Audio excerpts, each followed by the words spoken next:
اس ملک میں وابڈا کے بڑے بڑے افسروں، مشیروں اور وزیروں کے گھر میں بجلی فری ہے، جبکہ مساجد میں بجلی کے ایک ایک یونٹ کی وصولی کی جاتی ہے۔ اور تو اور ٹیلی ویژن ٹیکسز بھی مسجدوں کے بل میں ایڈ ہو کر آتے ہیں۔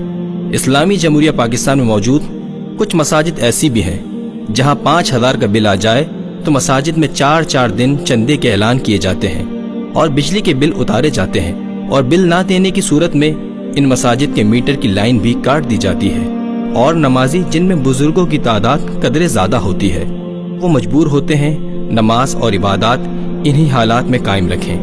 نیا پاکستان بن چکا ہے، کیا ہی اچھا ہو کہ نئے پاکستان میں مسجدوں کو بل سے استثناء کیا جائے۔ وابڈا کے افسران جو بھاری تنخواہیں اور مراعات لیتے ہیں، ان کے گھروں میں بجلی کے بل ان کے استعمال کے مطابق آئیں اور مسجدوں میں یوٹیلیٹی بل کو فری قرار دیا جائے۔ اس سے نہ صرف ہم اللہ کے گھر کی خدمت کر سکیں گے بلکہ اپنی آخرت بھی سنوار سکیں گے۔ آگاہی کے لیے اس ویڈیو کو زیادہ سے زیادہ شیئر کیجیے تاکہ یہ آواز حکام بالا تک پہنچ سکے۔